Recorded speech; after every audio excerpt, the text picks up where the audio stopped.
시청자 여러분 안녕하십니까? 10월 20일 목요일 굿모닝 YTN 1부 시작합니다. 네, 먼저 오늘의 주요 뉴스부터 전해드립니다. 이재명 대표의 최측근인 김용 민주연구원 부원장을 체포한 검찰이 민주연구원 압수수색에도 나섰지만 더불어민주당이 강력 반발하면서 7시간 넘게 대치하다가 결국 철수했습니다. 국정감사 중단을 선언한 민주당은 오늘 오전 긴급 의원총회를 열어 검찰 수사 관련 대응책을 논의합니다. 국민의힘도 충청 지역 일정을 전면 취소하고 오전에 비대위 회의를 엽니다.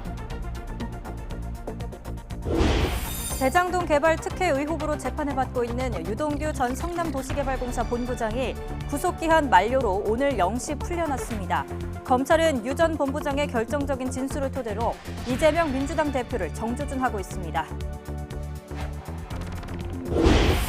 윤석열 대통령이 종북 주사파와는 협치가 불가능하다고 말한 것으로 확인됐습니다.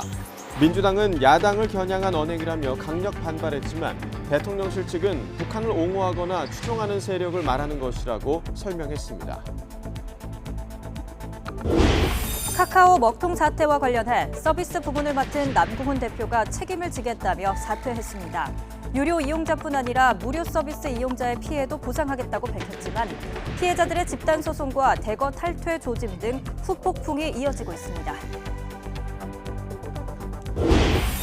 우크라이나 전쟁에서 아쿠아일로에 있는 러시아가 점령지에서 계엄령과 대피령을 발동했습니다.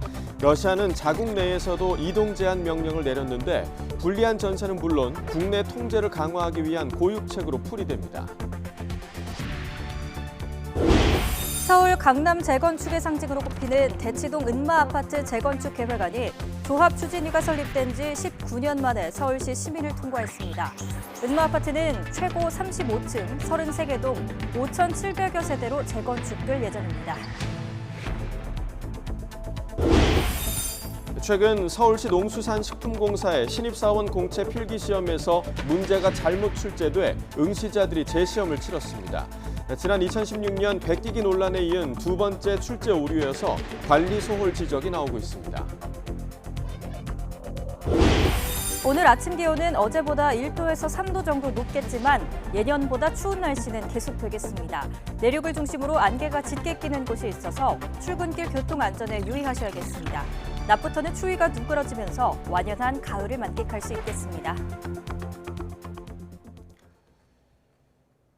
네, 첫 소식입니다. 이재명 대표의 최측근인 김용 민주연구원 부원장 체포와 압수수색 시도에 더불어민주당이 강력 반발하면서 검찰의 압수수색은 불발됐습니다. 국민의힘은 대장동 사업 검은 돈이 민주당 대선 캠프로 흘려든 건 아닌지 철저한 수사가 필요하다고 압박했습니다. 황윤태 기자입니다.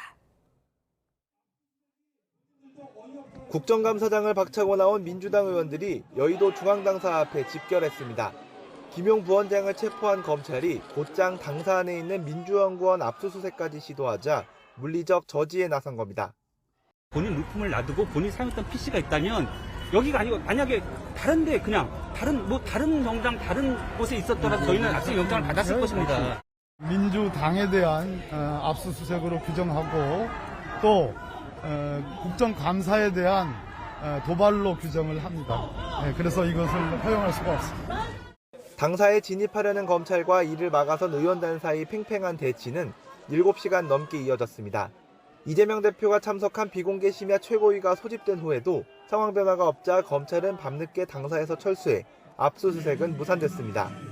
민주당은 김 부원장이 임명된 지 10여일에 불과하고 사무실에 개인 물건도 없는데 압수수색을 나왔다며 정치쇼라고 강하게 반발했습니다. 제1야당의 당사까지 와서 윤석열 검찰이 압수수색을 하는 것은 지지율이 24%까지 떨어져 있는 윤석열 정권이 정치쇼를 통해서 탈출구를 삼으려는 저열한 정치적 행위에 불과합니다. 이 대표 대선 자금을 직접 겨냥한 파장으로 당이 발칵 뒤집히면서 원내 지도부는 국정감사 중단도 선언했습니다. 민주당은 긴급 의원총회를 열고 검찰 수사 대응 방안과 국감 재개 여부 등을 한꺼번에 논의해 결정하기로 했습니다. 정치 탄압, 무자비한 도발에 대해서 어떻게 계속 민주당이 대응해 나갈지에 대해서는 오전 9시 의총을 열어서 결정 짓기로 했습니다. 반면 국민의힘은 이재명 대표를 정조준해 공세 수위를 한껏 끌어올렸습니다. 변호사비 대납 의혹 등 이 대표 사법 리스크 의혹을 줄줄이 부각하며 철저한 수사를 강조했습니다. 쌍방울, 이스타항공, 대북코인 등 아직도 밝혀야 할 범죄와 비리들이 많이 남아 있습니다. 정의가 살아있는 한 이 또한 곧 실체가 드러날 것입니다. 또 김용 부원장이 이 대표 최측근인 만큼 이제는 모른 척할 수 없을 거라며 김 부원장이 받은 돈이 민주당 대선 캠프에 흘러든 건 아닌지 이 대표가 직접 입장을 밝히라고 촉구했습니다. 이전 인수. 이 대표는 대장동 개발 사업으로 만들어진 거대한 저수지의 검은 돈을 대선 자금으로 이용했던 것인지 답해야 합니다. 이재명 대표를 겨냥해 급진전한 검찰 수사에 야당이 강력히 반발하고 나서면서 국감 파행은 물론 여야 대치도 한층 격화할 전망입니다. YTN 황윤태입니다. 대장동과 위례 신도시 개발 특혜 의혹을 수사하는 검찰이 더불어민주당 이재명 대표의 최측근으로 꼽히는 김용 민주연구원 부원장을 체포했습니다.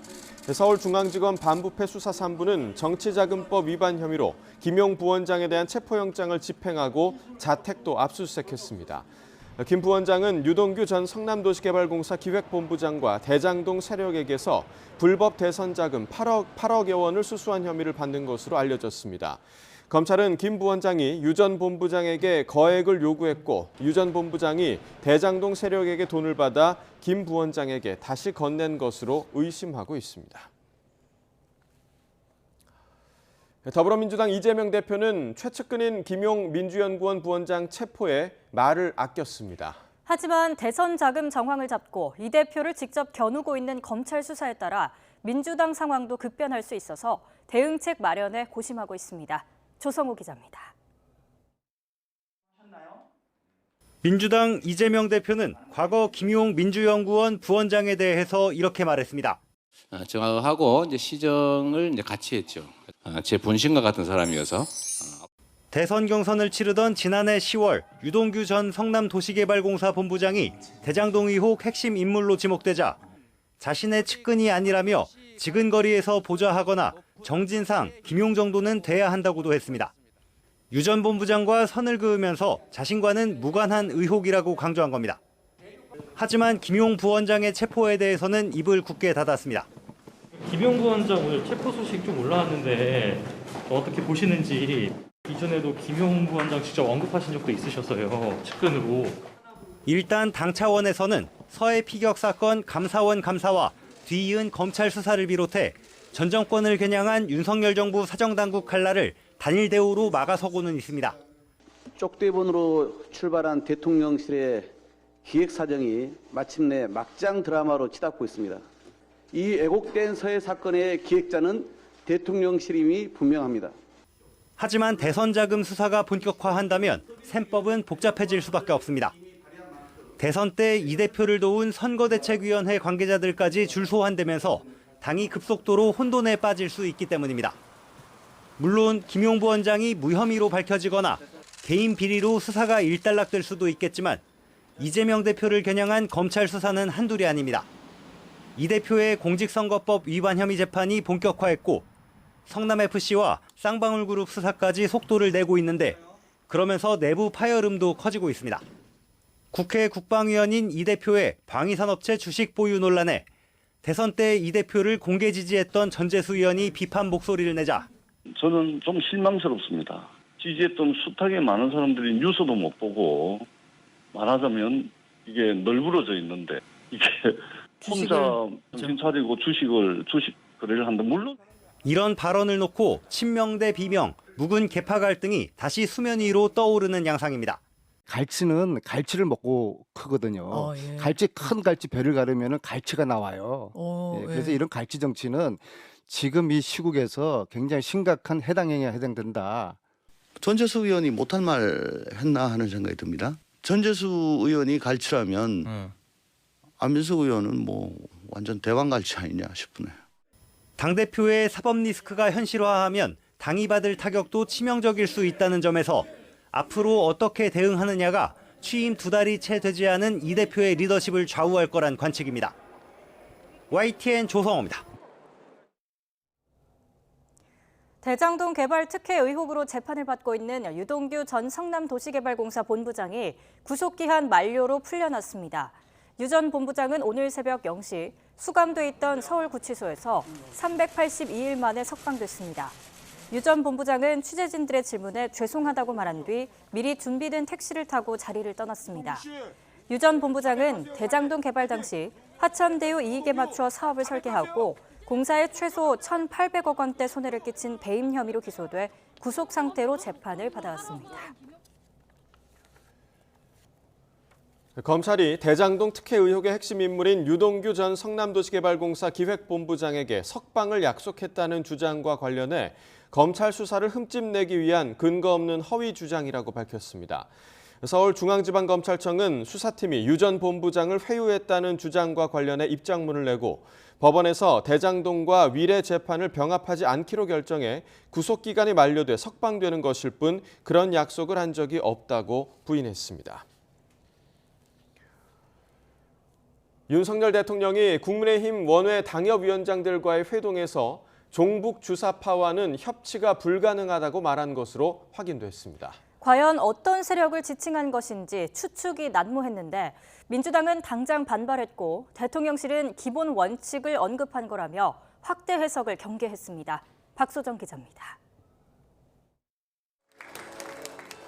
원외 당협위원장들과의 오찬 간담회. 윤석열 대통령이 한 사람과 악수하며 행사장에 들어섭니다. 오늘 여러분들과 오랜만에 이렇게 만나서 좀 하고 싶은 얘기도 하고 좀 짧은 시간입니다만 회포도 풀고 싶습니다. 하여튼 동지 여러분 반갑습니다. 여당 지도부를 포함해 100여 명이 참석한 자리에서 윤 대통령은 종북 주사파는 진보도 좌파도 아니며 적대적 반국가 세력과는 협치가 불가능하다고 언급했습니다. 최근 북한 도발을 언급하며 종북 주사파 세력에 밀리면 안 된다는 한 당협위원장 얘기에 이같이 답한 겁니다.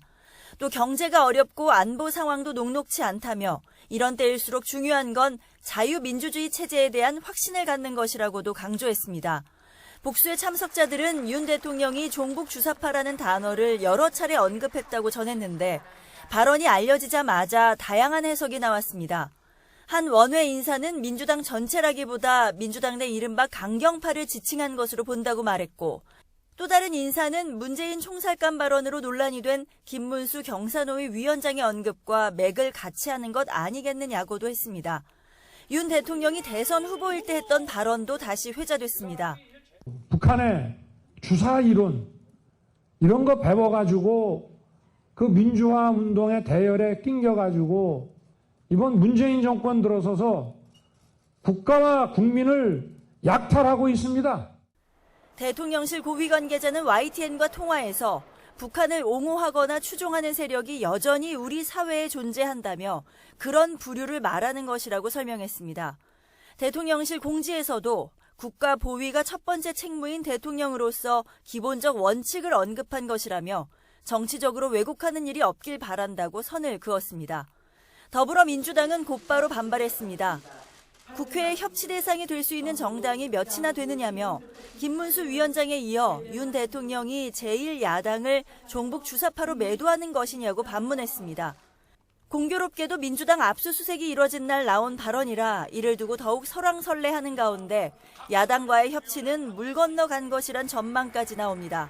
YTN 박소정입니다. 탈북어민 강제 북송 의혹을 수사하는 검찰이 노영민 전 대통령 비서실장을 피고발인 신분으로 소환했습니다. 지난 정부 대북 사건에 연루된 인사 가운데 최고위직인데요. 문재인 정부 청와대를 향한 수사가 본격화하는 모습입니다. 손효정 기자가 보도합니다.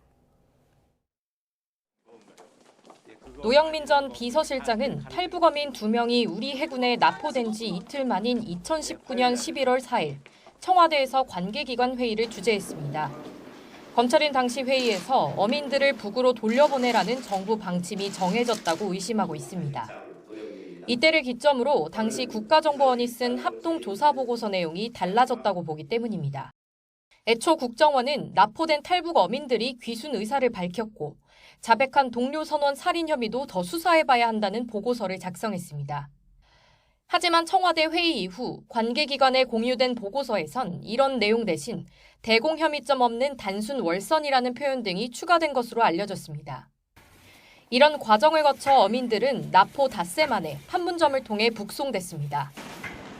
지난 7월과 8월 국정원과 국민의힘 등에서 당시 북송 결정 과정의 위법성을 따져달라는 고발을 접수한 검찰은 석 달여 수사 끝에 노 전 실장을 피고발인 신분으로 소환했습니다. 지금까지 검찰 조사를 받은 인물 가운데 문재인 정부 청와대 최고위직입니다. 검찰은 당시 정부가 북송 결정을 내린 경위와 노 전 실장이 여기에 얼마나 개입했는지를 집중적으로 따져 물은 것으로 전해졌습니다. 노 전 실장은 당시 어민들이 귀순 의사를 밝히긴 했지만 북에서의 처벌을 피하려는 목적이었을 뿐 진정성이 없다는 기존 입장을 고수한 것으로 알려졌습니다. 하지만 검찰은 이미 당시 북송 결정엔 위법 소지가 있다고 보고 있습니다. 헌법상 탈북민도 우리 국민인데 귀순 의사에 반해 강제로 돌려보낸 건 법적 근거 없이 국민의 기본권을 침해한 조치라는 겁니다.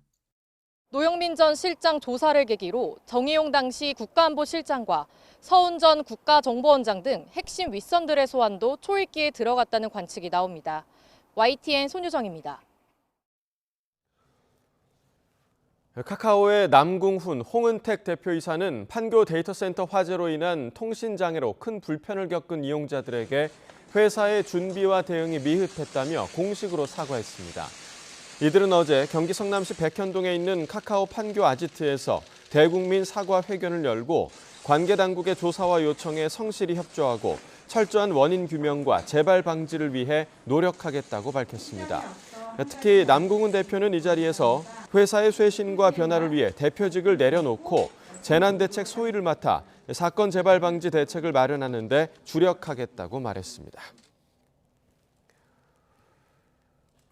판교 데이터센터 전력 공급 복구가 완료되면서 카카오 서비스 복구 작업도 대부분 마무리됐습니다.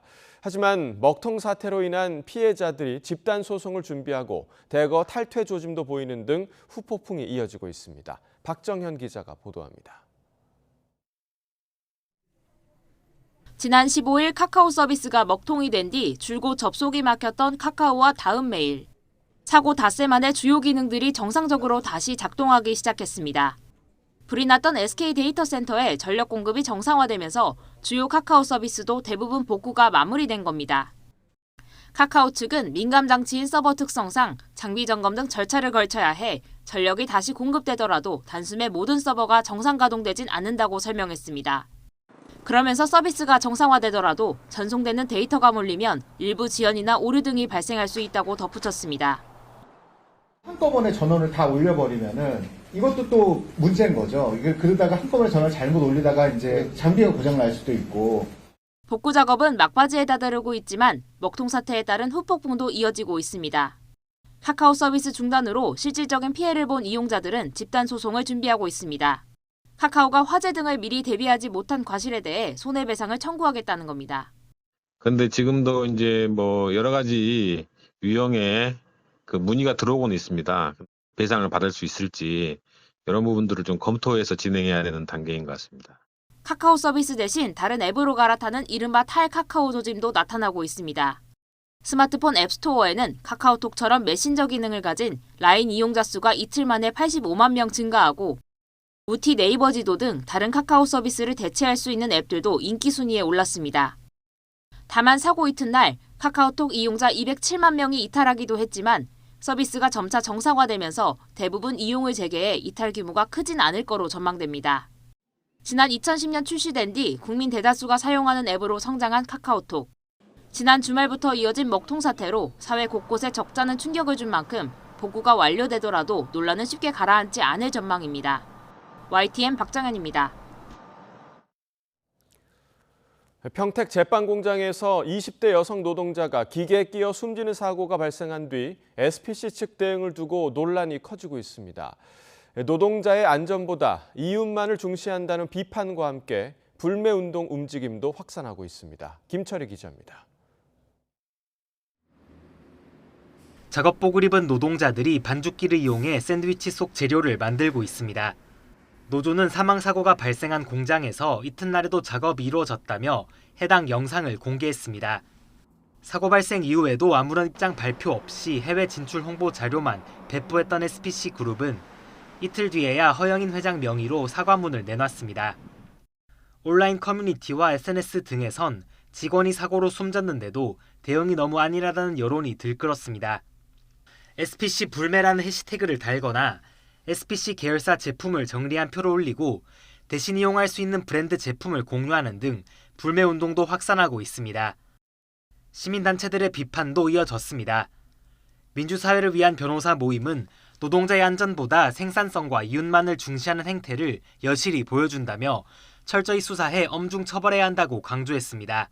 SPC 사업주 및 경영 책임자에게 엄중한 이 처벌, 그다음에 적절한 대응책이 있었나 이런 것들을 이제 저희가 규탄하면서 구체적인 사고 원인과 관리 책임을 규명하기 위한 조사도 진행되고 있습니다.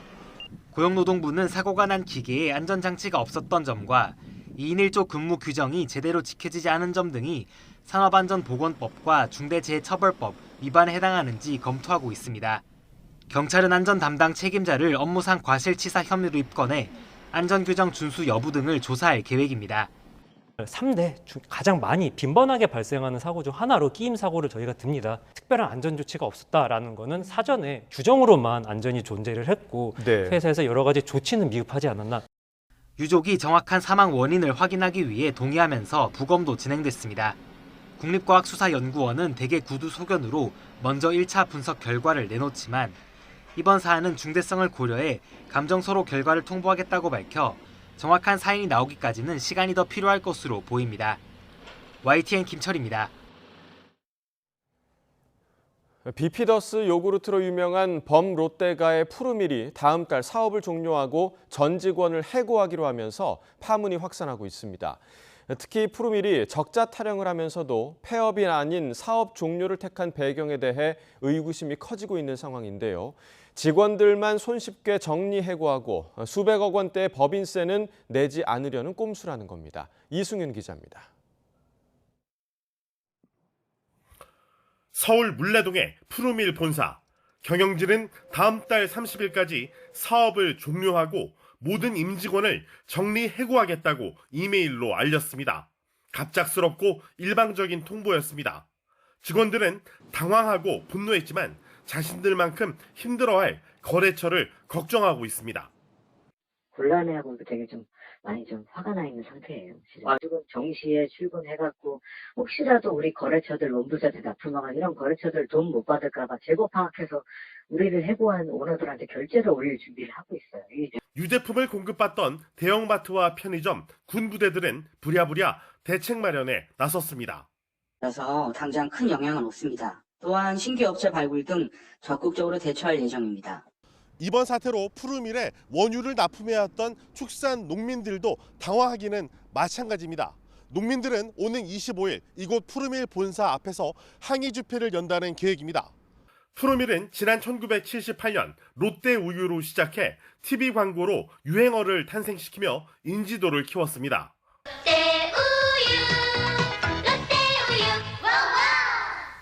고 신격호 롯데그룹 창업주의 넷째 동생인 신준호 푸르밀 회장은 한때 그룹 2인자였지만 형과 부동산 문제로 분쟁을 벌인 이후 독립했고 2009년 회사 이름도 푸르밀로 바꿨습니다.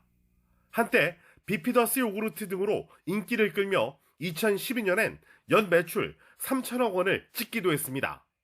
하지만 전문 경영인에서 신 회장의 둘째 아들인 신동환 씨로 대표이사가 바뀐 2018년 이후 실적은 급속도로 나빠졌습니다.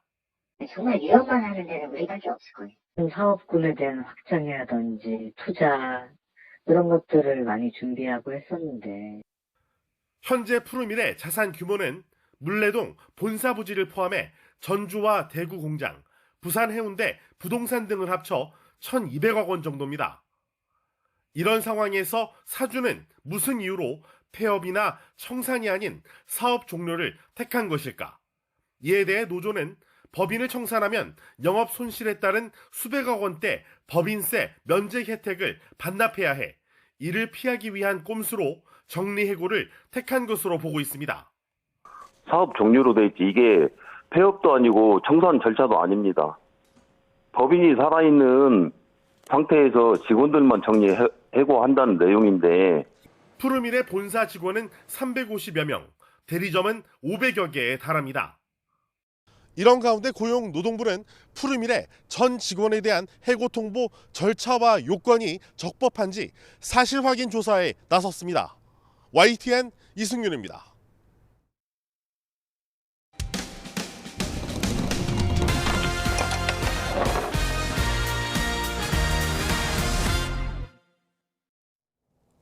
최근 서울시 농수산식품공사의 신입사원 공채 필기시험에서 문제가 잘못 출제돼 응시자들이 재시험을 치렀습니다. 행정법과 이름이 비슷한 행정학에서 문제가 출제된 건데요. 이번이 벌써 두 번째 출제 오류라 관리 소홀이라는 지적도 나오고 있습니다. 제보는 Y 황보혜경 기자가 보도합니다. 서울시 농수산식품공사가 신입사원을 뽑기 위해 지난 1일 진행한 공채 필기시험 전형입니다. 직업 기초 능력을 판단하는 NCS 50문항과 직무 관련 50문항, 모두 100문항을 치른다고 공지돼 있습니다. 그런데 행정직 직무 관련 전공인 법학 과목 필기시험에서 엉뚱한 문제가 출제되는 일이 빚어졌습니다. 출제 범위인 행정법 대신 행정학에서 문제가 나온 겁니다. 행정법이랑 행정학이 이름은 비슷해 보이지만 전혀 다른 내용이기 때문에 실제로 문제를 푸는 시험장에서는 거의 찍다시피 했던 것 같습니다. 수험생들은 경영학이나 토목공학 등 다른 전공 과목에서도 출제 범위에서 벗어난 문제가 여럿 발견됐다고 주장했습니다. 제가 지금까지 시험을 많이 봤었는데 첫 페이지를 펼쳤을 때부터 이게 경영학이 맞나 싶을 정도로 굉장히 좀 이제 당황스러웠고요. 토목과나 행정학 그리고 법학까지 다른 수험생들도 비슷한 이제 의견을 많이 갖고 있어서 공사 측은 법학 과목에서 출제 대행사의 오류를 인정하고 일주일 뒤 재시험을 치렀습니다. 하지만 다른 과목들은 출제 범위에서 벗어나지 않는다며 이의를 받아들이지 않았습니다. 응시자들은 계속해서 의혹을 제기했지만 시험 뒤 문제지를 걷어가고 공개하지 않아 외부에서 직접 검증할 방법은 없습니다. 필기가 60%라 굉장히 비중이 큰데 이러한 출제 오류가 다시 한번 반복되고 있다는 점에 대해서 수험생들이 굉장히 민감하게 받아들이고 있고 굉장히 분노하고 있는 상황입니다. 서울시 농수산식품공사의 공채 필기시험을 둘러싼 잡음은 이번이 처음이 아닙니다. 지난 2016년엔 당시 출제 대행사가 기술직 전기 분야 필기 문항 전체를 2011년도 전기기사 검정시험에서 그대로 가져와 베끼기 논란이 일었습니다. 공사가 대행사의 출제를 맡기고 기본적인 검수조차 하지 않는다는 비판이 나오는 이유입니다. 이에 대해 공사 측은 채용 비리를 막기 위한 국민권익위원회 권고에 따라 문제 출제부터 검수까지 대행사에 위탁하는 구조라고 해명했습니다. 그러면서 재발 방지를 위해 공사 직원이 문제를 최종 검수하는 방안 등을 검토하고 있다고 설명했습니다. 상대적으로 규모가 작은 공공기관 채용엔 경쟁 입찰에 참여하는 대행사도 소규모 업체들이라 관리에 허점이 많다는 지적도 나옵니다. 반복되는 시험 출제 오류는 채용 공정성 문제를 야기합니다. 공공기관에서 공정성을 높이기 위해 좀 더 전문성 있는 대형 업체를 선정해야 하는데 예산의 한계로 그렇지 못하는 측면도 있습니다. 결국 대행사에 따라 출제 범위와 문제 유형이 오락가락하면 공채 과정의 신뢰성이 흔들릴 수밖에 없는 만큼 명확한 출제 기준과 검수 과정이 필요하다는 지적이 커지고 있습니다. YTN 황보혜경입니다. 온라인에서 선입금을 요구한 뒤 물건을 보내지 않고 잠적하는 중고 사기 당해보신 분들도 계실 텐데요. 최근 같은 전화번호를 서로 다른 이름 10개로 돌렸으며 사기 행각을 벌이는 사례가 포착됐습니다. 접수된 피해 신고만 300건, 피해액은 2억 원이 넘습니다. 안동준 기자입니다. 지난 13일 A씨는 인터넷 중고거래 사이트에서 최근 품절 대란을 겪고 있는 휴대전화 매물을 발견했습니다. 판매자는 1991년생 윤모 씨. 원가보다 싼 가격에 주민등록증을 확인하고 곧바로 선입금했지만 송장을 보내준다는 문자를 받은 뒤 연락이 끊겼습니다. 이제 신분증을 당당하게 이제 보내주고 그 중고나라 카페에서 거래했던 이제 내역들이 쭉 있는데 몇 년 전부터 늘 활동을 이제 해 오신 분이길래 이제 믿고 거래를 했던 거죠. 사기가 의심돼 피해 신고 사이트에 검색해보니 이미 윤 씨에게 당한 사례가 여럿 있었습니다. 그런데 이상한 점이 발견됐습니다. 윤 씨 휴대전화 번호가 또 다른 중고거래 사기범으로 추정되는 사람들 번호와 정확히 일치했던 겁니다. 계좌번호나 휴대번호에 특정 번호가 반복적으로 돼 있거나 또 휴대번호가 제가 당한 저한테 사기를 치는 사람이 다른 사람의 휴대번호로 등록돼 있는 경우도 있었고. 취재진이 피해 사례를 수집해 분석한 결과 사기범은 이름 10개로 53개 전화번호를 돌려가며 범행을 저지른 걸로 파악됐습니다. 뒷자리가 똑같은 번호도 10개나 확인됐는데 범행을 위해 일부러 같은 뒷번호를 만들어 사용한 걸로 추정됩니다. 피해자들로부터 돈을 송금받을 때도 6개 은행 계좌 29개를 번갈아 가며 이용했습니다. 인터넷 사기 피해 신고 사이트 더치트 집계 결과 이들 10명의 명의로 접수된 피해 신고만 300건에 육박하고 피해액은 2억 원이 넘었습니다. 주로 휴대전화 등 고가 상품을 미끼로 삼았지만 식사권 같은 소액 품목도 가리지 않았습니다. 당장 다음 주 아버지 생신인데도 심지어 생신도 이번에 환갑이셔서 아버지한테 고르라고 하셨거든요. 제가 라세나가 제일 좋다고 하셔가지고 아버지가 고르셨는데 황당했죠. 피해자들은 대부분 신분증과 물건 인증사진 등만 보고 의심 없이 돈을 보냈다가 낭패를 봤습니다. 애플리케이션에 지금 현재 있는 판매자가 조금 문제가 있는 판매자가인가 아닌가를 애플리케이션에 조금 확인을 하는 그런 것들이 저는 그래도 방법 중에 하나가 아닐까 생각을 하고. 전국 20개 이상 경찰서에 동시다발적으로 신고가 접수된 데다 범행에 사용된 계좌도 많아 수사엔 시간이 걸릴 전망입니다. 전문가들은 중고거래 사기 피해를 예방하기 위해 되도록 선입금을 하지 말고 카카오톡이나 문자보다는 중고거래 사이트 시스템을 통해 거래하라고 당부했습니다. YTN 안동준입니다. 서울 강남 재건축의 상징으로 꼽히는 대치동 은마아파트 재건축 계획안이 서울시 도시계획위원회 심의를 통과했습니다. 재건축 조합 설립 추진위원회가 설립된 지 19년 만이며 도시계획위원회에 처음 상정된 지 5년 만입니다. 이번 결정으로 은마아파트는 최고 35층 33개 동 5,778세대로 재건축될 예정입니다. 건폐율 50% 이하, 상한 용적률은 250% 이하가 적용되며 공공주택 678세대가 포함됩니다. 영국에서 지난달 식품 가격이 급등하면서 소비자 물가 상승률이 10%를 넘어 40년 만에 최고치를 기록했습니다.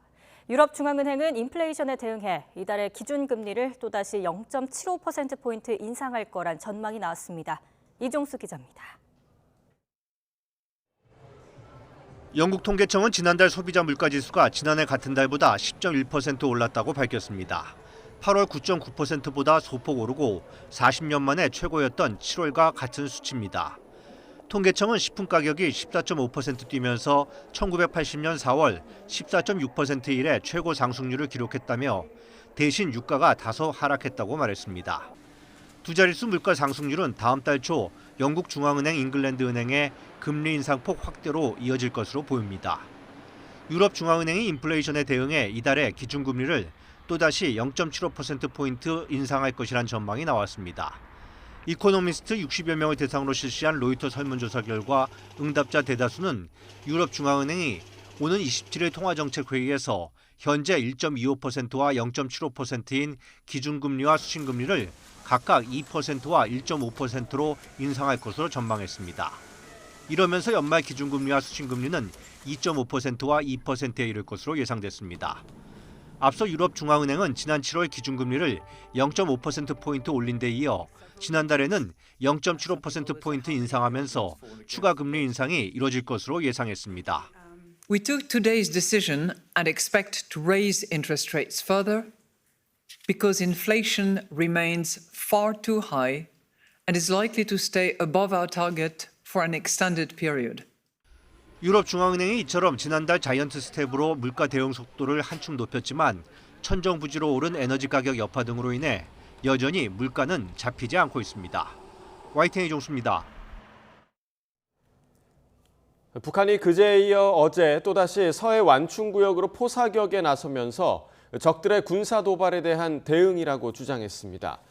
북한군 총참모부는 대변인 발표에서 어제 오전 8시 27분부터 9시 40분 사이에 제5군단 전방 일대에서 적들이 또다시 방사포탄 10여 발을 발사하는 군사적 도발을 감행했다고 주장했습니다.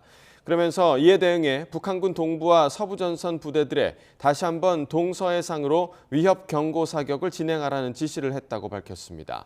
또 적군이 전방 일대에서의 자극적인 도발 행동을 즉시 중단할 것을 강력히 경고한다고 덧붙였습니다. 북한 대외 선전 매체들이 현무 낙탄 사고를 언급하며 각 계층 속에서 비난과 야유, 조소가 쏟아지고 있다고 비꼬았습니다. 선전 매체 우리민족끼리는 괴뢰 군부는 탄도미사일 현무가 발사 후 몇 초 만에 강릉 지역의 괴뢰 공군기지 안으로 떨어져 섬광과 굉음은 물론 화재까지 일어나 주민들을 놀라게 했다고 보도했습니다. 선전 매체 메아리도 윤석열 정부가 현무 발사 실패로 곤경에 몰리고 있다고 주장했습니다. 우크라이나 전쟁에서 아쿠아일로에 있는 러시아가 점령지에서 계엄령과 대피령을 발동했습니다. 러시아는 자국 내에서도 이동 제한 명령을 내렸는데요. 불리한 전세는 물론 국내 통제를 강화하기 위한 고육책으로 풀이됩니다. 보도에 이상순 기자입니다. 우크라이나 헤르손의 한 항구에 아침 일찍부터 긴 줄이 생겼습니다. 대피선을 타려는 피난 행렬입니다. Здесь находятся две очереди людей, которые записывались в колл-центре. По правой стороне находится очередь на Олежке. 지난 9월 러시아가 전격 합병한 헤르손에는 6만 명 규모의 주민 대피령이 내려졌습니다. 우크라이나군의 대공세가 예고됐기 때문입니다. Попрошу воспринять мои слова всерьез и воспринять их как максимально быстрая эвакуация. Город сдавать мы не собираемся. Будем стоять до конца. Нацистов в город мы не пустим. 러시아군은 악전고투 중입니다. 지난달 동부 하르키우 전선이 붕괴한 데 이어 남부 헤르손주 전선까지 위태위태합니다. 러시아는 헤르손 등 4개 점령지를 전격 합병하고 자국 내에서 30만 명의 예비군 동원령까지 내렸지만 상황은 나아진 게 없습니다. 우크라이나군은 러시아의 합병 선언 직후 동부 요충지 리만을 탈환했고 이달 들어 헤르손에서만 500제곱킬로미터를 탈환했습니다.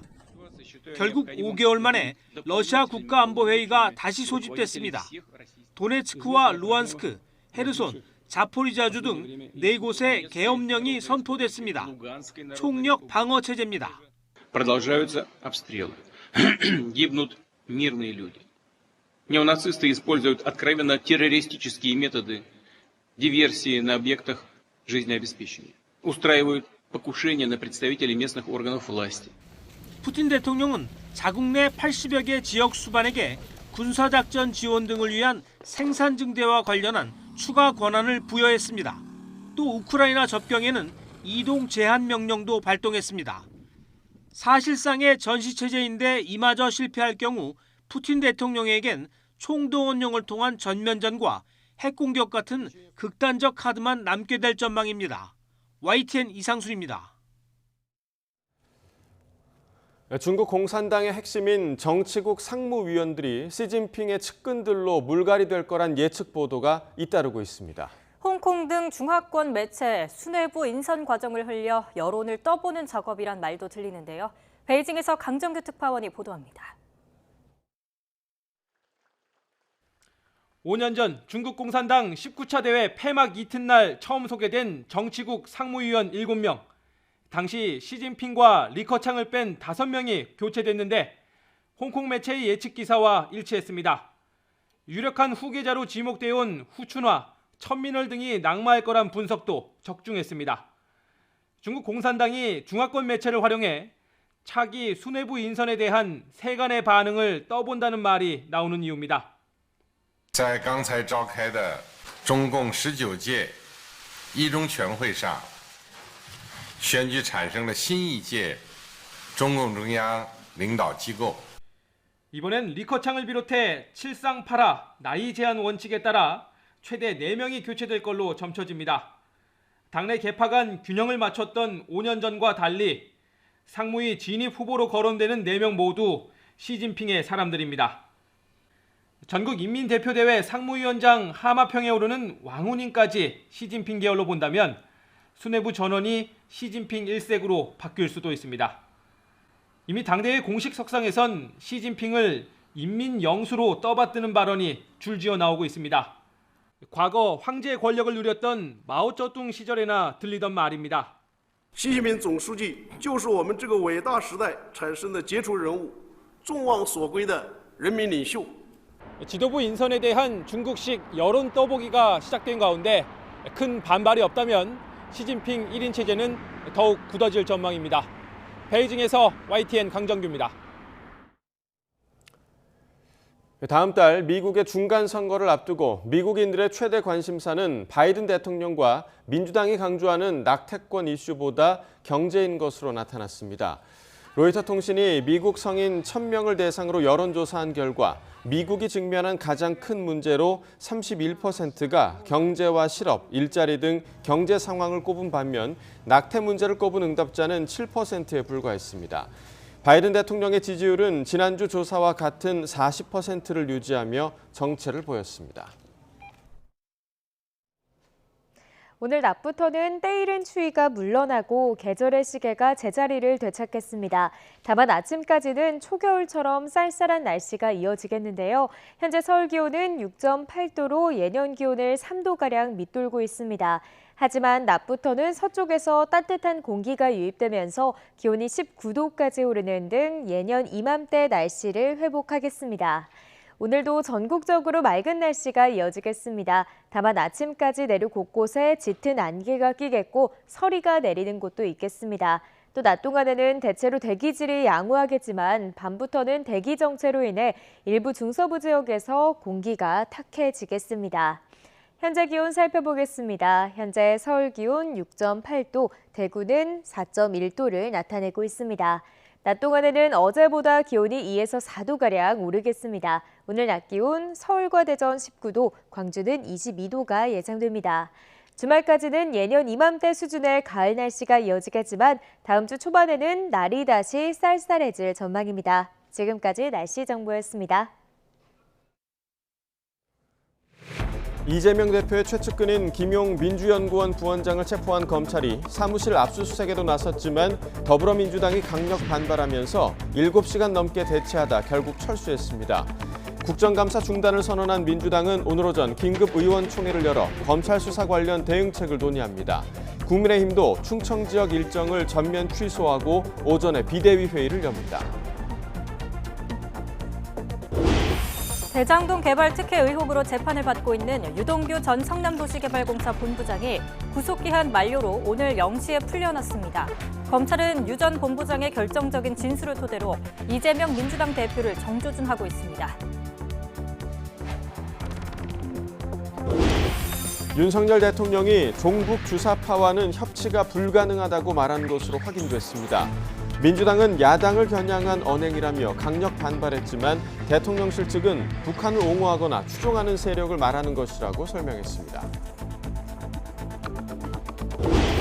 카카오 먹통 사태와 관련해 서비스 부문을 맡은 남궁훈 대표가 책임을 지겠다며 사퇴했습니다. 유료 이용자뿐 아니라 무료 서비스 이용자의 피해도 보상하겠다고 밝혔지만 피해자들의 집단 소송과 대거 탈퇴 조짐 등 후폭풍이 이어지고 있습니다. 우크라이나 전쟁에서 아쿠아일로에 있는 러시아가 점령지에서 계엄령과 대피령을 발동했습니다. 러시아는 자국 내에서도 이동 제한 명령을 내렸는데 불리한 전세는 물론 국내 통제를 강화하기 위한 고육책으로 풀이됩니다. 세계보건기구 WHO가 코로나19 바이러스의 변이가 계속되고 있고 여전히 위험성과 불확실성이 남아있어 국제적 공중보건 비상사태를 계속 유지하기로 했습니다. 코로나19와 독감이 동시에 유행하는 가운데 오늘부터 65세 이상 고령자들에 대한 독감 무료 접종이 시작됩니다. 대장동과 위례신도시 개발 특혜 의혹을 수사하는 검찰이 더불어민주당 이재명 대표의 최측근인 김용 민주연구원 부원장을 전격 체포했습니다. 지난 대선 기간 유동규 전 성남도시개발공사 기획본부장 등에게서 불법 대선 자금 수억 원을 수수한 정황을 포착한 걸로 알려졌습니다. 검찰이 이재명 대표를 직접 겨냥하는 형국입니다. 우철희 기자입니다. 서울중앙지검 반부패수사 3부가 김용 민주연구원 부원장에 대한 신병 확보에 나섰습니다. 정치자금법 위반 혐의로 영장을 발부받아 체포한 겁니다. 김용 부원장 자택을 압수수색하고 더불어민주당 당사에 위치한 민주연구원까지 압수수색을 시도했습니다. 김 부원장은 지난해 민주당 대선 경선 시작을 전후해 유동규 전 본부장에게 불법 정치자금 8억여 원을 수수한 혐의를 받는 것으로 알려졌습니다. 김 부원장이 직접 유 전 본부장에게 거액을 요구해 대장동 세력이 마련한 돈을 건네받은 것으로 검찰은 의심하고 있습니다. 김 부원장은 이 대표가 성남시장으로 재직할 때부터 최측근으로 꼽힌 인물입니다. 경기지사 시절엔 대변인을 지냈고 대선 준비 과정에선 조직 관리를 책임지다가 지난해 7월부터는 공식적으로 대선 캠프의 총괄 부본부장을 맡았습니다. 이 대표 역시 본인 입으로 측근이라는 점을 분명히 해왔습니다. 검찰은 앞으로 김 부원장이 수수한 자금이 이 대표의 대선 준비에 사용됐는지를 규명하는 데 수사력을 집중할 것으로 보입니다.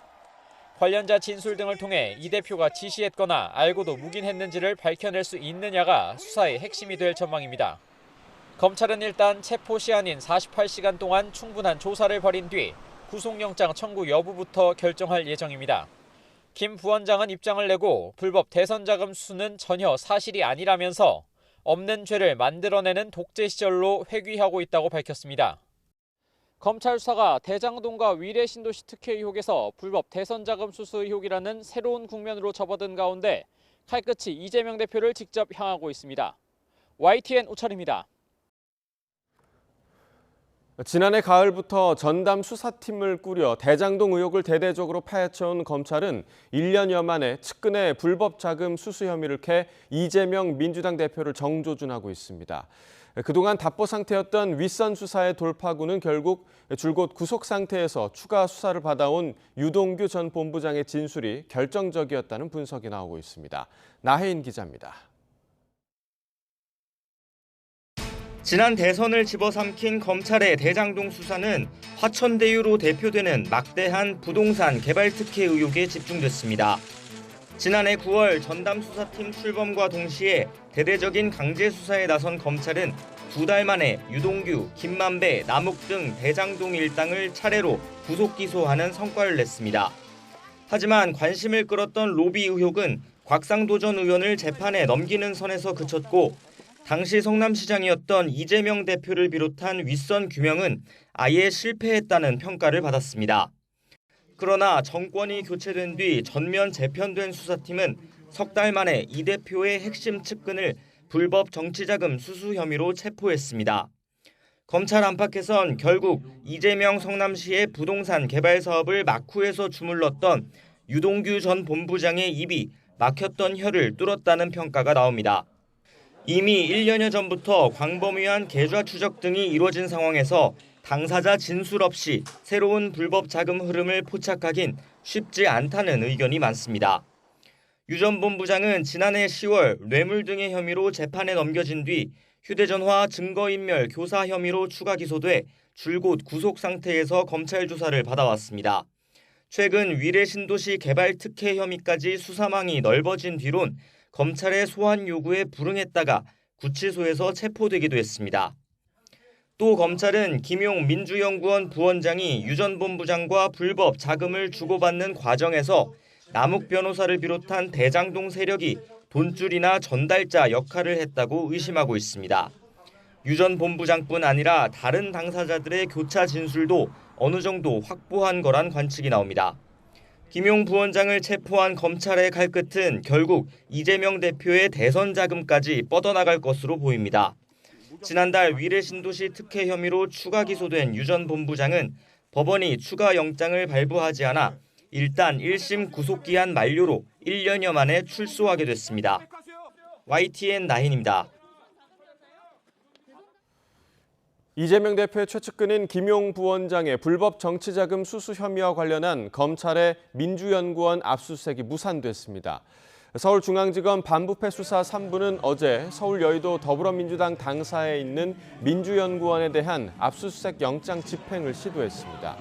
하지만 민주당 관계자들이 거세게 반발하면서 검찰 관계자들과 7시간 30분가량 대치했고 시간이 늦어지면서 안전사고 우려로 압수수색은 결국 무산됐습니다. 국민의힘은 더불어민주당이 검찰의 민주연구원 압수수색을 방해했다며 자유민주주의 국가공당이 맞는지 묻고 싶다고 비난했습니다. 국민의힘 법제사법위원들은 성명서를 통해 8억 원이 넘는 금품을 챙긴 부패 사범에 대한 압수수색 영장 집행을 막은 건 민주당이 한통속임을 증명하는 것이라고 주장했습니다. 이어 정당한 법 집행을 가로막는 행위는 법치주의와 자유민주주의에 대한 도전이라며 민주당이 떳떳하다면 당당하게 영장 집행을 수용해야 한다고 덧붙였습니다. 탈북어민 강제 북송 사건을 수사하는 검찰이 노영민 전 대통령 비서실장을 소환했습니다. 서울중앙지검 공공수사 3부는 노 전 실장을 피고발인 신분으로 불러 12시간 반가량 조사했습니다. 노 전 실장은 지난 2019년 11월 동료 선원 16명을 살해한 것으로 추정되는 탈북어민 2명을 강제로 북한으로 돌려보내는 데 관여한 의혹을 받고 있습니다. 노 전 실장 측은 조사가 끝난 뒤 입장을 내고 국익에 기반한 남북관계 등 안보조차 전 정권에 대한 정치보복 대상으로 삼는 것은 제도끼의 재발등을 찍히는 게 될 거라고 주장했습니다. 카카오가 어제 오전 먹통 대란 나흘 만에 대국민 사과를 했습니다. 각자 대표 가운데 서비스 부문 등을 맡은 남궁훈 대표는 책임을 지겠다며 사퇴했는데요. 카카오는 이번 장애로 피해를 본 이용자 등에 대한 보상을 검토하겠다고 밝혔습니다. 직접 들어보시죠. 이용에 불편을 겪으신 모든 이용자분들께 먼저 고개 숙여 진심으로 사과드립니다. 유료 서비스 이용자뿐만 아니라 이번 장애로 피해를 입은 이용자와 파트너, 다양한 이해관계자분들에 대한 보상을 검토하도록 하겠습니다. 막중한 책임을 통감하며 카카오의 쇄신과 변화에 대한 의지를 다지고자 대표이사직을 내려놓고 이번 사태를 끝까지 책임지고자 비상대책위원회, 재난대책소위원회를 맡아 부족한 부분과 필요한 부분을 채워나가는 일에만 전념하겠습니다. 카카오는 무료 서비스 이용자들의 피해도 보상하겠다는 방침인데 이제 사례를 취합하는 단계라 실제 보상까지는 상당한 시간이 걸릴 거로 보입니다. 또 데이터 센터 운영사인 SKCNC와 보상 범위를 둘러싸고 입장차가 여전해서 향후 양사 간 법정 공방으로 이어질 가능성도 있습니다. 윤혜리 기자가 취재했습니다. 카카오가 무료 서비스 이용자들에게도 피해 보상을 검토하겠다는 방침을 밝혔습니다. 유료 서비스 이용자뿐만 아니라 이번 장애로 피해를 입은 이용자와 파트너, 다양한 이해관계자분들에 대한 보상을 검토하도록 하겠습니다. 카카오는 홈페이지를 통해 피해 사례 접수를 시작했습니다. 당사자가 피해 사례와 근거 자료를 첨부해 피해를 입증하는 방식입니다. 카카오는 무료 서비스 이용자 보상에 대해선 정확한 법적 기준과 선례가 없어 피해 사례를 취합한 뒤 구체적인 범위와 기준을 확정하겠다는 계획입니다. 이 때문에 실제 보상을 받기까진 상당한 시간이 소요될 걸로 보입니다. 700건이 넘는 피해 사례를 별도로 취합한 소상공인단체는 대략적인 보상 기준조차 명시하지 않은 점을 꼬집었습니다. 가장 현실적으로는 대상과 기준에 대해서 구체적으로 적시를 않으셨더라고요. 카카오와 데이터 센터 운영사인 SKCNC 간 화재 대응과 피해 보상 범위에 대한 미묘한 신경전도 이어지고 있습니다. 카카오는 SKCNC에 1차적인 화재 책임이 있고 서비스 수준 협약 계약을 토대로 피해 보상을 요구하겠다는 계획입니다. 면책 조항이 어디까지 적용되는지에 따라 다를 것 같습니다. 그거는 계약을 보고 해석할 여지가 있는데 그래서 그건 양사 간의 주장이 좀 다를 수는 있을 것 같긴 합니다. SKCNC는 이번 화재가 불의의 사고였다고 강조하며 아직 카카오와 공식적으로 보상액 논의를 시작하기 전이라고 설명했습니다. 카카오가 이번 화재로 입은 피해액은 200억 원으로 추산됩니다. 여기에 직간접적 피해 보상액까지 더할 경우 손해액은 수천억 원으로 불어날 수 있습니다. SK CNC의 배상 책임 보험 한도는 70억 원에 불과한 것으로 알려져 보상의 규모 등을 둘러싸고 양측 간 법정 공방이 이어질 가능성이 제기됩니다. YTN 윤혜리입니다. 최근 기준금리가 빠르게 오르면서 대출이자를 감당하기 힘든 상황이 커지고 있습니다. 특히 담보가 없는 신용대출이나 변동형 비중이 큰 전세자금 대출자들의 부담이 눈덩이처럼 불어나는 모습입니다. 강희경 기자가 보도합니다. 국민 여러분 대부분의 고통이 가중되고 있음을 잘 알고 있습니다. 하지만 경제 전반의 더 큰 손실을 막기 위해서는 금리 인상이 불가피하다는 점도 치솟는 물가를 잡기 위해 기준금리를 올릴 때마다 반복되는 문제는 가계대출자들이 져야 하는 이자 부담입니다. 이 가운데서도 담보가 없는 신용대출은 금리 인상 속도가 특히 가파릅니다. 이미 지난 8월 시중은행의 신용대출 가중평균금리는 6.24%를 기록했습니다. 2013년 7월 이후 가장 높은 수준입니다. 문제는 앞으로입니다. 현재 주요 4대 시중은행의 내부 1등급 기준 신용대출 금리 상단은 7%에 육박합니다. 고신용자가 대출을 받으려 해도 조만간 5%대는 자취를 감출 가능성이 큽니다.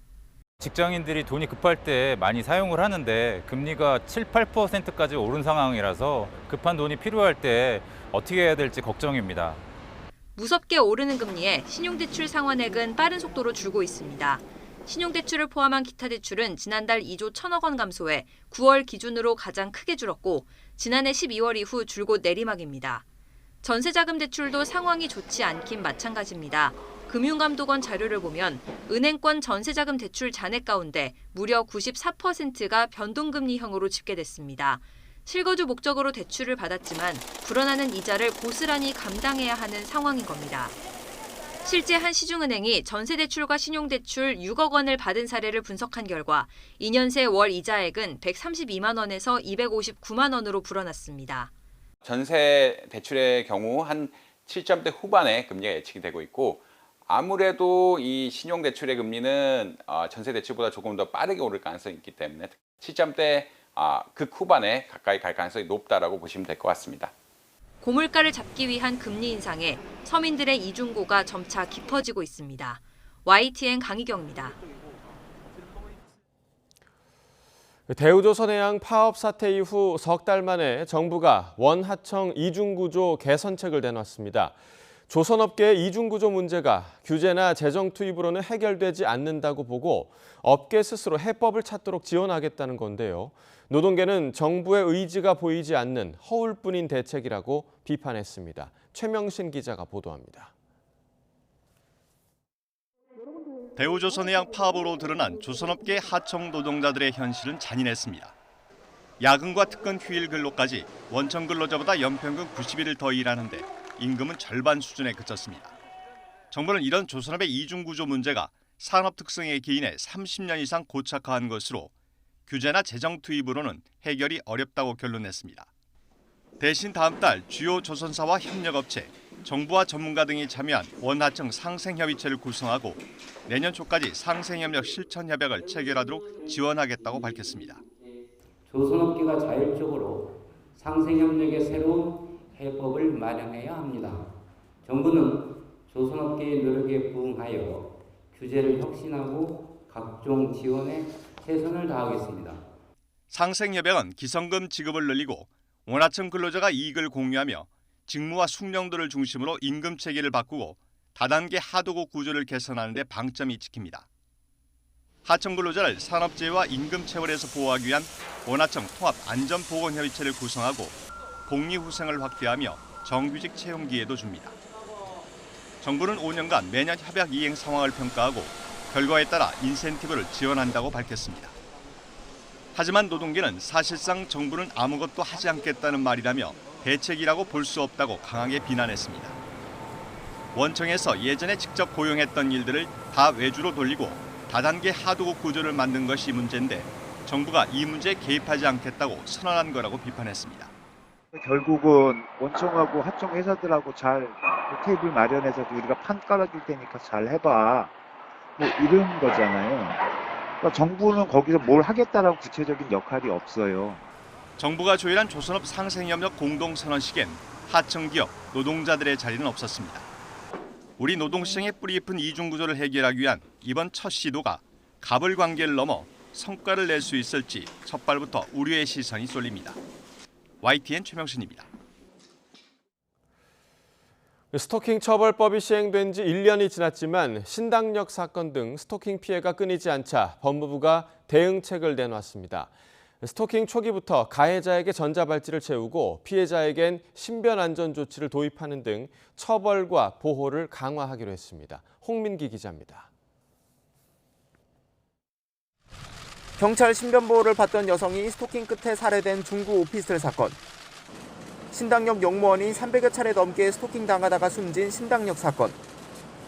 모두 지난해 10월 스토킹 처벌법이 시행된 뒤에 일어난 스토킹 사건들입니다. 스토킹 범죄를 막지 못하는 유명무실한 법이라는 지적이 쏟아지자 법무부가 시행 1년 만에 대책을 내놨습니다. 먼저 피해자가 원하지 않으면 가해자를 처벌할 수 없는 반의사 불벌죄 조항을 없애기로 했습니다. 신당역 사건처럼 합의해주지 않는다는 이유로 앙심을 품고 보복범죄를 일으키는 걸 막겠다는 겁니다. 재범률이 높은 범죄인 점을 고려해 스토킹 초기부터 가해자에게 전자발찌를 채워 위치 추적을 할 수 있도록 법적 근거도 마련됐습니다. 위치 정보를 경찰에게도 알려서 가해자와 피해자를 분리할 수 있게 하고 가해자가 이를 거부할 경우 긴급 체포도 할 수 있게 됩니다. 직접적인 스토킹이 아닌 인터넷에서 일어나는 온라인 스토킹을 처벌하는 규정도 새로 마련됐습니다. 괴롭힐 목적으로 피해자의 개인정보 등을 다른 사람에게 보낼 경우 처벌되는데 이른바 지인능욕 범죄가 해당합니다. 최근 드러난 제2 N번방 사건과 같이 다른 중대범죄로 이어질 수 있는 만큼 엄격히 처벌할 필요가 있다는 게 법무부 설명입니다. 스토킹이 중대한 범죄라는 사회적 합의를 법에 반영하고 스토킹 피해자가 국가로부터 안전한 삶을 보장받을 수 있는 방안을 마련하는 데 최선을 다하겠습니다. 성폭력, 아동학대 피해자들에게 적용되는 신변 안전 조치를 스토킹 피해자도 받을 수 있게 하고 수사기관을 거치지 않고도 접근 금지 등 잠정 조치를 법원에 청구할 수 있도록 하는 피해자 보호장치도 마련됐습니다. 잠정 조치 기간이 끝난 뒤엔 경찰관이 검사에게 연장이나 변경을 신청할 수 있고 피해자도 관련 내용을 알 수 있게 됩니다. 법무부는 입법 예고 기간 여러 계층의 의견을 수렴한 뒤 최종 개정안을 내놓을 예정입니다. YTN 홍민기입니다. 오늘 새벽 0시 40분쯤 서울 동작동 동작대교 진입로에서 승용차 한 대가 전복되는 사고가 발생했습니다. 차는 가드레일을 들이받고 뒤집혔는데 운전자인 30대 여성 A씨와 동승자 모두 다친 곳은 없었습니다.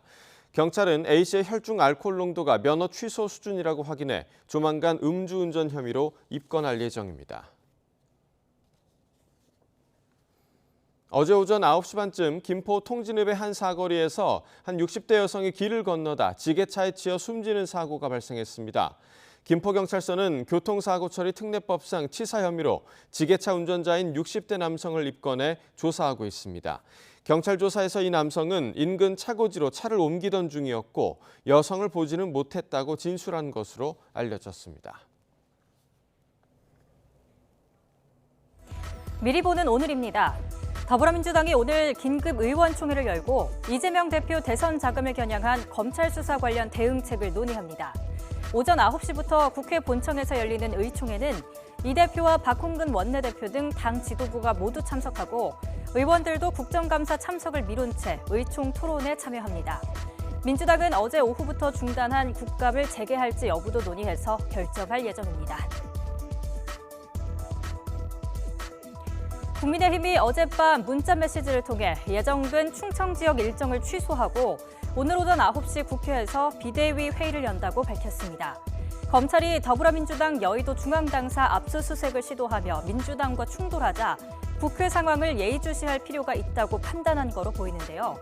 국민의힘은 아침 회의에서 김용 민주연구원 부원장 체포와 검찰 압수수색을 무산시킨 민주당을 비판하는 등 공세 수위를 높일 거로 예상됩니다. 금융위원회는 오늘 시중은행의 자금 운용 담당과 최고 재무 책임자를 소집해서 자금 조달 관련 애로사항 등을 들을 예정입니다. 3주 정도에 한 번씩 정기적으로 소집하는 회의로 기존과 마찬가지로 금융시장 변동성 확대에 따른 금융권의 목소리를 듣고 정책에 반영할 방침입니다. 국가인권위원회가 트랜스젠더가 법적으로 성별을 바꾸려고 할 때 성전환 수술이 꼭 필요한지 논의하는 청문회를 오늘 개최합니다.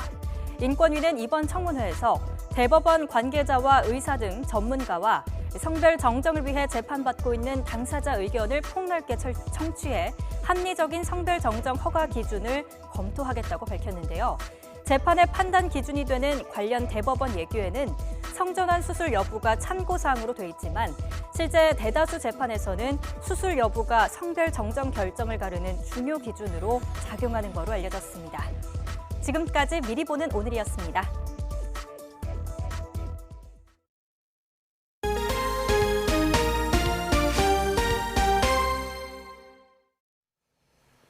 우리 해군의 일본 해상 자위대 관함식 참석 여부가 아직 결정되지 않은 가운데 해군 참모총장이 일본 관함식 기간에 현지로 출장을 가지만 관함식에 참석할 계획은 없는 것으로 확인됐습니다. 신준명 기자입니다.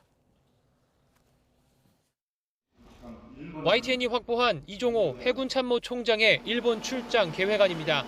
제18회 서태평양 해군 심포지엄 WPNS 회의 참석과 우방국과의 대화 등을 위해 다음 달 5일부터 5박 6일 동안의 출장이 계획됐습니다. 이 총장은 5일과 6일엔 양자대담과 환영 행사 등에 참석하고 이후 이틀간 WPNS 본회의에 참석할 방침입니다. 그런데 이 총장의 출장 기간인 6일, 일본에선 해상자위대 창설 70주년 국제 관함식이 열립니다. 역대 해군 총장들은 영국과 중국, 러시아와 태국에서 열린 국제 관함식에 참석한 전례가 있지만 이번 이 총장의 출장 계획엔 일본 국제관함식 참석 일정은 없는 것으로 확인됐습니다. 해군 관계자는 정부 차원의 관함식 참석 여부가 아직 결정되지 않았다며 해군 참모총장의 관함식 참석 계획도 없다고 설명했습니다. 최근 한미일 해상연합훈련에 대한 논란이 계속되는 상황에서 제국주의 상징인 우길기를 단 함정을 일본 총리가 사열하는 행사에 참석하는 건 부적절하다는 비판을 의식한 것으로 보입니다. 군 관계자는 지난 8월 관함식 초청 사실이 알려졌을 때만 해도 한일 관계 개선 차원에서 참석하는 쪽으로 방향이 기울었지만 최근엔 어렵지 않겠냐는 분위기가 조성됐다고 전했습니다. 앞서 지난 2018년 10월 제주에서 열린 국제 관함식 때도 일본 해상자위대 구축함이 우길기 개양 논란 끝에 불참했고 우리나라의 해군 총장격인 해상자위대 막루장은 관함식엔 참석하지 않고 해군 심포지엄에만 참석했습니다. YTN 신준명입니다. K방산의 큰 손으로 떠오른 폴란드가 다연장 로켓 천무도 도입하기로 했습니다. 지난 8월 폴란드와 1차 계약을 마친 K2 전차와 K9 자주포는 2개월 만에 출고를 시작했는데 이런 빠른 납품이 추가 계약에 영향을 끼친 것으로 보입니다. 한현희 기자가 보도합니다. 축포가 터지자 태극기와 폴란드 국기를 나란히 단 K2 전차가 입장합니다. 지난 8월 폴란드와 계약을 마친 지 2개월 만에 납품되는 K2 전차입니다. 폴란드가 우선 인도받기로 한 180대 가운데 10대가 처음으로 출고됐는데 나머지 170대는 2025년까지 폴란드에 순차적으로 인도될 예정입니다. 이번 폴란드 전차 수출을 계기로 해서 더 많은 그 유럽 쪽에 저희가 진출할 수 있는 그런 발판을 마련했다고 그렇게 생각하겠습니다. K9 자주포 역시 폴란드와 1차 계약한 212문 가운데 24문이 첫 출하됐습니다. 러시아의 우크라이나 침공 이후 빠르게 전력 증강을 추진하고 있는 폴란드에 우리 업체들의 빠른 납품 역량을 보여준 겁니다. 폴란드의 그 전력 공백을 신속하게 메우기 위해서 저희의 그 생산과 기술 역량을 집중해서 신속하게 출하함으로써 한화뿐만 아니라 K방산의 글로벌 수출 경쟁력과 신뢰도를 입증한 것이라고 볼 수 있습니다. 이런 발빠른 납품은 추가 계약으로 이어졌습니다. 폴란드가 다연장 로켓 천무 288문을 도입하기로 한 겁니다. 올해 안에 본 계약이 마무리되면 내년부터 인도가 시작될 것으로 보이는데 계약 규모는 7조 원에서 8조 원가량이 될 것으로 알려졌습니다. 애초 K9 자주포의 첫 출하식에서 기본 계약을 진행한다는 계획이었지만 폴란드 부총리 일행의 방안이 무산되면서 계약은 폴란드에서 진행됐습니다. YTN 한현입니다. 러시아가 우크라이나의 민간 시설에 무차별 폭격을 가하고 있지만 최전방에서는 또 후퇴할 조짐을 보이고 있습니다. 러시아군 총사령관은 남부 점령지 헤르손시의 전황이 어렵다면서 철수 가능성을 시사했습니다. 강성훈 기자가 보도합니다. 러시아는 우크라이나 국토를 무차별 폭격하면서도 오히려 우크라이나를 비난했습니다. 우크라이나가 민간인 피해를 무시하면서 헤르손시 수복 공격에 나서고 있다는 겁니다. 러시아는 인명 피해를 줄이겠다며 헤르손시 주민들을 남쪽으로 대피시키기 시작했습니다. Российская армия обеспечит безопасный, уже объявленный выезд населения по готовящейся правительством России программе переселения. 러시아군 사령관은 헤르손시에서 철수할 가능성도 시사했습니다. 우크라이나의 거센 반격으로 전황이 어려워졌다는 점을 이례적으로 인정한 겁니다. Самого города Херсон будут зависеть от складывающейся военно-тактической ситуации. Повторяю, она уже сегодня, на сегодняшний день весьма непростая. 러시아는 우크라이나 후방에 대한 폭격에도 불구하고 최전선에서는 계속 밀리고 있습니다. 젤렌스키 우크라이나 대통령은 러시아군이 패배의 길로 접어들었다고 말했습니다. Маємо пам'ятати, що сам факт звернення Росії по таку допомогу до Ірану є визнанням Кремлем свого військово-політичного банкрутства. 영국 가디언 신문은 헤르손시 탈환을 위한 우크라이나의 대반격이 임박했다고 보도했습니다. 우크라이나가 전황 발표를 중단한 가운데 2, 3일 내에 승패가 결정될 거라는 관측도 나오고 있습니다. YTN 강성웅입니다. 푸틴 러시아 대통령이 현지 시간 19일 우크라이나 내 점령지 4개 지역에 계엄령을 선포했습니다. 푸틴 대통령은 이날 영상으로 개최한 러시아 국가안보회의에서 우크라이나 내 헤르손, 자포리자, 도네츠크 인민공화국, 루간스크 인민공화국 등 4개 지역을 대상으로 이 같은 조치를 결정했습니다. 크렘린궁 웹사이트에 게재된 관련 포고령에 따르면 해당 지역의 계엄령은 20일부터 적용됩니다. 조 바이든 미국 대통령이 유가 하락을 유도하기 위해서 전략 비축유 1,500만 배럴 방출을 발표하고 추가 방출 가능성도 시사했습니다. 바이든 대통령은 현지 시간 19일 백악관에서 에너지 안보 강화를 주제로 한 연설을 통해 기존에 발표된 전략 비축유 방출 기간을 12월까지 연장하고 추가로 1,500만 배럴을 방출할 거라고 밝혔습니다. 또 필요하면 수개월 이내에 추가로 전략 비축유를 방출하는 방안도 검토해 볼 것을 지시했다고 말했습니다. 세계보건기구 WHO가 코로나19 발생 초기 발표한 국제적 공중보건 비상사태를 계속 유지하기로 했습니다. 현재 모든 나라의 코로나19 상황이 개선됐지만 코로나19 바이러스의 변이가 계속되고 있고 여전히 위험성과 불확실성이 남아있어 비상사태를 유지한다고 밝혔습니다. 이동환 기자입니다. 세계보건기구 WHO는 코로나19에 대해 최상위 경계인 국제적 공중보건 비상사태를 유지해야 한다는 WHO 국제보건긴급위원회의 권고를 받아들이기로 했습니다.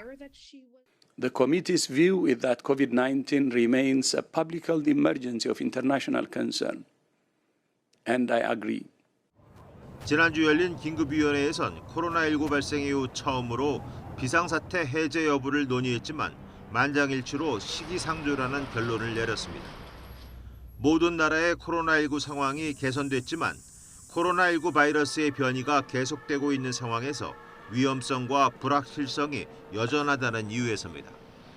지금까지 전 세계적으로 6억 2,200만 명이 코로나19에 확진됐고 WHO에 보고된 사망자는 650만 명에 이릅니다. 최근 전 세계 하루 확진자는 26만 3천 명, 한 주간 사망자는 856명으로 줄었지만 여전히 다른 질병에 비해 높은 수준입니다. And there is still too much fear that termination of the fake might aggravate existing inequalities in access to vaccine or therapeutics and might demobilize all the efforts engaged to prepare for a future pandemic. 무엇보다 코로나19 바이러스는 계속 변이하고 있는데 세계 각국의 방역 완화로 이를 제대로 관찰하지 못하고 있는 것이 문제로 지적됐습니다. WHO는 전파력이 강한 오미크론 변이의 하위 변이가 300개 이상 보고됐다며 이들 가운데 새로운 조합이 나타날 경우 심각한 면역 회피력을 가질 수 있다고 경고했습니다. YTN 이동원입니다. 국내에서 코로나19가 유행한 뒤 처음으로 독감이 동시에 확산하면서 예방접종에 참여하는 발길이 이어지고 있습니다. 정부는 30%대 접종률에 머물고 있는 고령층은 물론 13세 이하 어린이의 독감 예방접종 참여도 독려하고 있습니다. 김평정 기자입니다. 올해 독감은 이전보다 유행 규모가 크고 더 길게 이어질 수 있습니다. 코로나19가 국내 유행한 2년여 동안 독감 환자가 급감해 자연 면역 형성이 감소했기 때문입니다. 12월은 돼야 발령되던 독감 유행주의보는 올해 이례적으로 석 달 이른 9월에 내려졌습니다. 독감 예방접종에도 어린이와 고령층 같이 무료 접종 대상은 물론 본인 부담금이 있는 일반 성인들도 많이 참여하고 있습니다. 기저질환이 있는데 요즘 독감이 유행하고 있어가지고 폐렴 등으로 발전할 수 있다고 해가지고 미리 맞으러 왔습니다. 독감에 걸리면 38에서 40도 정도의 고열과 오한을 포함해 근육통과 두통이 심하게 나타납니다. 영유아와 고령층, 임신부와 만성질환자 등은 폐렴으로 진행할 수 있어 특히 주의해야 합니다. 독감에 걸리게 되면 독감의 합병증이 아주 크게 나타나실 수 있기 때문에 기저질환자나 고령자, 어린이, 임산부들은 꼭 독감 예방접종을 하셔야 합니다. 현재 독감 백신 무료 접종이 시행 중인 70세 이상 고령층의 참여율은 30%대에 머물고 있습니다. 65세 이상 무료 접종도 시작되는 만큼 정부는 접종률을 더 끌어올리려 독려하고 있습니다. 생후 6개월부터 13세 이하 가운데 생애 최초 접종이라서 2번 맞는 대상자는 40%, 1회 접종 대상자는 30%가량인 어린이 접종률 향상에도 역량을 집중하고 있습니다. 정부가 지원하는 무료 접종 대상자는 물론 고위험군과 함께 사는 가족도 예방접종을 하는 것이 권장됩니다. 또 면역력이 약한 고령층은 합병증도 예방하도록 폐렴 구균 백신까지 맞는 것이 좋습니다. YTN 김평정입니다.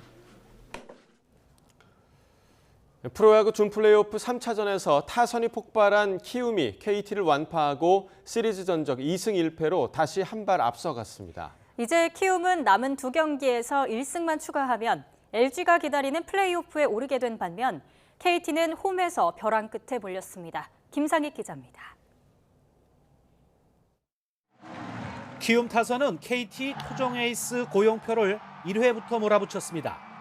포스트 시즌 16경기 연속 안타 기록을 이어간 이정후와 김혜성이 안타로 진루하자 야생마 푸이그가 왼쪽 담장을 넘기는 선제 3점포를 쏘아 올렸습니다.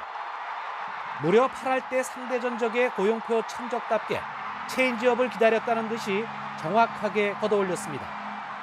좀처럼 공의 위력이 살아나지 못한 KT 고용표는 3회를 넘기지 못하고 마운드를 내려왔고 키움 타선은 3회에 2점, 4회 다시 석점을 추가하면서 맥 빠진 KT 불펜마저 무너뜨렸습니다.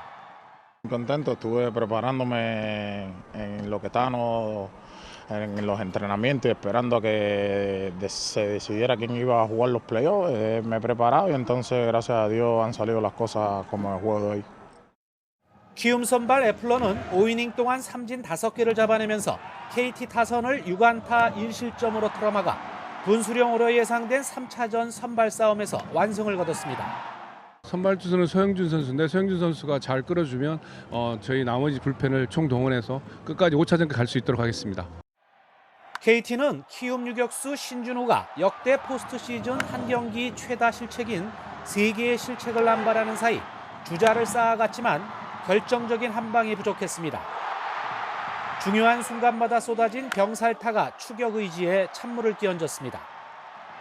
특히 첫 득점에 성공해 5대1로 쫓아가던 3회 만루 기회에서 나온 김민혁의 병살타구가 뼈아팠습니다. 저희가 최상의 플랜대로 경기를 임할 거니까는 확률은 확률이고 일단 내일 경기에 최선을 다하도록 하겠습니다. 키움은 LG가 기다리는 플레이오프까지 1승을 남긴 반면 KT는 홈에서 벼랑 끝에 몰렸습니다.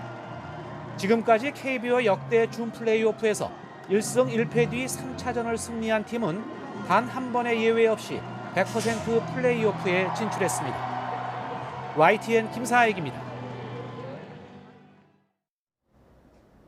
때이른 추위는 오늘 아침까지만 견디시면 되겠습니다. 낮부터는 예년 이맘때 기온을 회복하겠는데요. 현재 서울 기온은 6.8도로 어제 같은 시각보다는 2도가량 높지만 여전히 예년 기온을 밑돌며 쌀쌀함이 감돌고 있습니다. 다행히 낮부터는 기온이 19도까지 오르면서 완연한 가을을 만끽하기 좋겠습니다. 다만 일교차가 10도 이상 크게 벌어지니까요. 옷차림에 각별히 유의해 주시기 바랍니다. 오늘도 전국적으로 쾌청한 가을 하늘이 함께하겠습니다.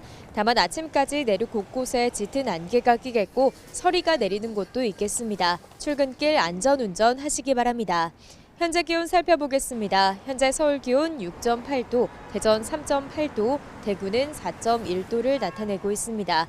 낮 기온은 어제보다 2에서 4도가량 높겠습니다. 서울과 대전의 한낮 기온 19도, 대구 21도, 광주는 22도가 예상됩니다. 다가오는 주말까지는 예년 이맘때 수준의 가을 날씨가 이어지겠습니다. 이후 다음 주 초반에는 날이 반짝 쌀쌀해질 전망입니다. 오늘 낮 동안에는 대체로 대기질이 양호하겠지만 밤부터 대기 정체로 인해 일부 중서부 지방을 중심으로 공기가 탁해지겠습니다.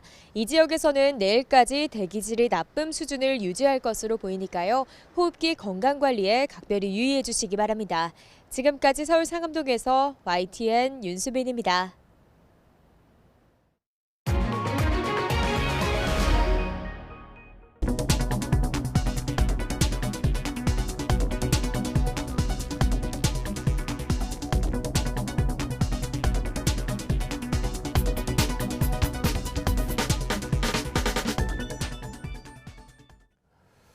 네, 이상으로 굿모닝 YTN 1부를 마칩니다. 잠시 후 2부가 이어집니다. 시청해주신 여러분 고맙습니다.